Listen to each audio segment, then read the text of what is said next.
Fantastic Four first എപ്പിസിൻ്റെ first impressions വന്നിട്ടുണ്ട്. അതായത് എക്സ്ക്ലൂസീവ് പ്രീമിയേഴ്സ് ഉണ്ടല്ലോ, അത് കണ്ടിട്ട് കുറേയധികം ഇൻഫ്ലുവൻസേഴ്സും ഫാൻസും ഒക്കെ വരുന്ന റിപ്പോർട്ടാണ്. അവർ പറയുന്നത് എന്താണെന്ന് വെച്ച് കഴിഞ്ഞാൽ ഫെൻറ്റാസ്റ്റിക് ഫോർ ഒരു ഫെൻറ്റാസ്റ്റിക് സിനിമയാണെന്നാണ് പറയുന്നത്. ഒരു ഇൻഡർസ്റ്റെല്ലാർ ലെവൽ വിഷ്വൽസ് ഒക്കെയാണ്, മാർവൽ ചെയ്തിട്ടുള്ളതിലെ one of the best cinema എന്നൊക്കെ പറയുന്നുണ്ട്. ഒരു 50-50 ചാൻസേ ഞാൻ വിശ്വസിക്കുകയുള്ളൂ. കാരണം ഇവന്മാർ പറയാൻ പറ്റില്ല, ഇവന്മാർ തള്ളും, പ്രൊമോഷൻ എന്നുള്ള രീതിയിൽ തള്ളി മറിക്കും. അതുകൊണ്ട് എനിക്ക് ഒരു 50 ചാൻസ് ഞാൻ വിശ്വസിക്കുന്നുണ്ട്. പിന്നെ എല്ലാവരും ഇങ്ങനെ പോസിറ്റീവ് പറയുന്ന സമയത്ത് എന്തെങ്കിലും ഒരു കാര്യം കാണാണ്ടിരിക്കില്ല. എന്തായാലും നമ്മൾ സിനിമ 25-ാം തീയതി കണ്ടിട്ട് പറയുന്നതായിരിക്കും അതിൻ്റെ ഒരു ഭംഗി.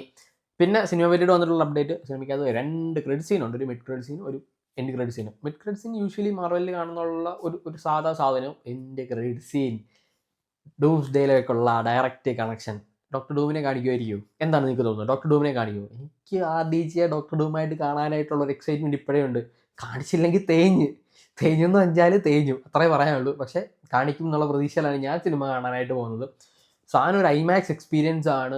ഗാലാക്ടിക്സ് കിടിലമാണ്. അതേപോലെ തന്നെ silver surfer is really good എന്നൊക്കെയാണ് ഇവർ തള്ളിയിട്ടുള്ളത്.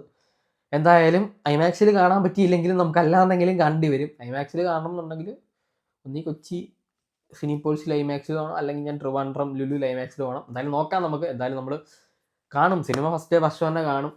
നോക്കാം. നിങ്ങൾക്ക് എന്താണ് തോന്നുന്നത്? സിനിമ ഫാന്റാസ്റ്റിക് ആയിരിക്കുമോ അതോ തോൽവിയായിരിക്കുമോ?